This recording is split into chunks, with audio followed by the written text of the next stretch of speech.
Alright, so this is kind of a quick video to show how to start up Sysweld and to run a spot weld analysis. So here we are in the 2016.5 version. Now if you change versions, you need to go to Tools, Solver Settings, and see how this says 2016.5. If you update this to the newer versions, you're going to need to change the solver location. Also in here in let's see, should be job options or something like that, maybe job launcher. Let's take a look. You can set this up for different processors. Now it depends on what your license is set up for, but I believe I can do at least 8 on this system, so I'm going to change that. Alright, so we go along the top, and if we go to welding, we go to spot weld mesh, and we just set our working directory. Okay, this working directory is fine. Number of sheets, here's your sheet thickness in millimeters.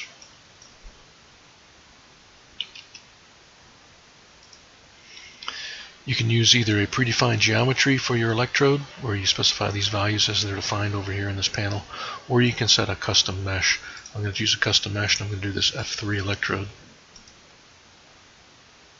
Okay, we'll create a mesh.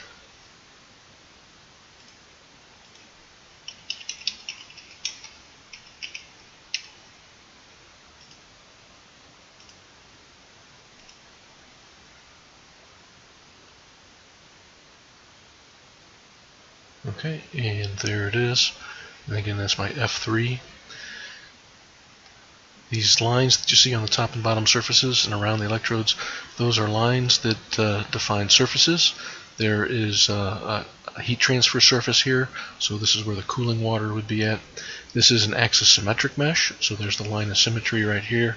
You have your top sheet and your bottom sheet that are specified in here. Okay, so now we're done with the creating mesh. We're going to close this up. We're going to go to welding, spot weld mesh. Oops. We're going to go to welding, spot weld advisor, rather. We're going to put in a name. I'm just going to put in here test 4. You can set a working directory. That one is fine. Put in a description if we'd like. Now that we have this filled out, you see this next one is a different color. We're going to click on that. That means it's ready. Here's our material databases. We can do a custom our user or whatever. Here is our material. We're going to change it to a DP600, and we need to click on collectors. We need to select our collectors for the sheets. We can do both of them if they're the same material, or we can specify different materials for different sheets, but then we're going to hit OK. Now that they're selected, we need to press this button to add that information, and then they'll show up right there. Now that we've done that, we can go on to the next panel. Here's our spot welding frequency. In Europe, they use 50 Hertz electricity. In the United States, we use 60 Hertz. I'm going to change that to 60. Here's the squeezing force in newtons, 1500 newtons. We're just going to leave that for this example. Here's the number of squeezing periods. So I'm going to just leave this as 24. Here's the electrical loads. You can have more than one electrical load. And this is the period per load. Now, let me bring a notepad up over here.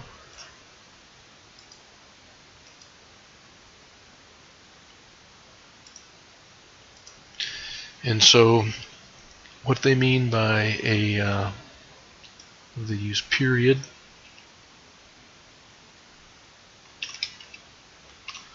People in the spot welding community usually use the word cycles. In one cycle,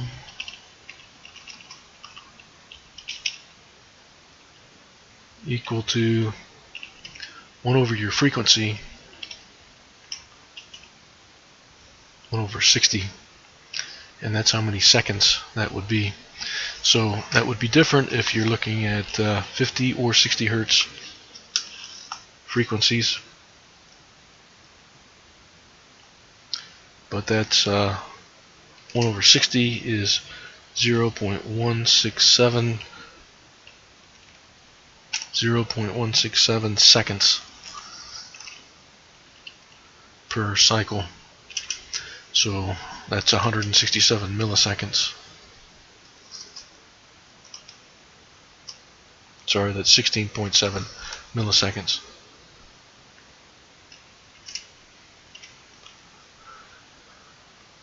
Alright, so we have a total squeezing period of 24 cycles.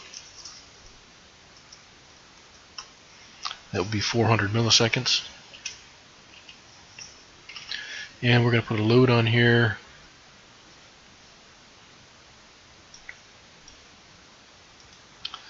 for, let's say, 15 periods. The intensity of 6.8 kiloamps. We can plot that if we want. Now we have this filled out. I'm going to cut this back a little bit to save a little bit of runtime. I'm going to make this 20. And so what that'll do is we'll have 5 cycles of post-weld squeeze. Alright. Here's our function database, contact resistance functions. We can go either weak or strong. Strong coupling is a little more computationally expensive, but perhaps more realistic. And we're going to check this for strong mechanical coupling. We're going to generate our input data. Okay, it saved it. Let's take a look and see if I can find that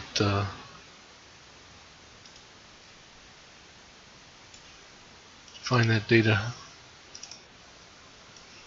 Okay, we call the name of this one test4. So this is test4.spw. Let's open that up.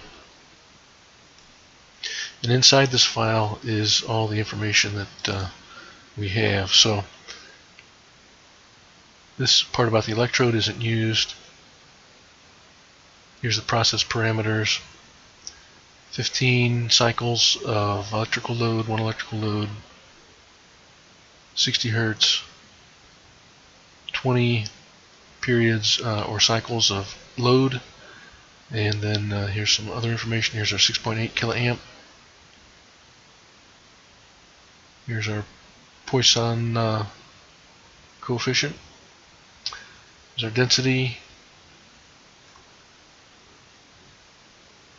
It's a ferrous alloy, melting temperatures and so forth. Electrode Poisson coefficient. And here's our water temperature. Okay, so this is in degrees Celsius, so the water temperature is 25. If we need to change that, we can. And that would be that right there. Okay, so now that we're done, we're going to go and hit solve. Now we're done generating the input, we're going to hit solve.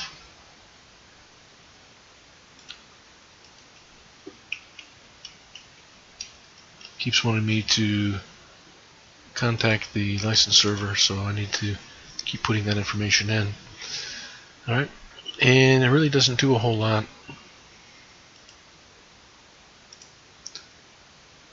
My antivirus doesn't particularly like that, but in order to see if this is running, we need to take a look at our task manager.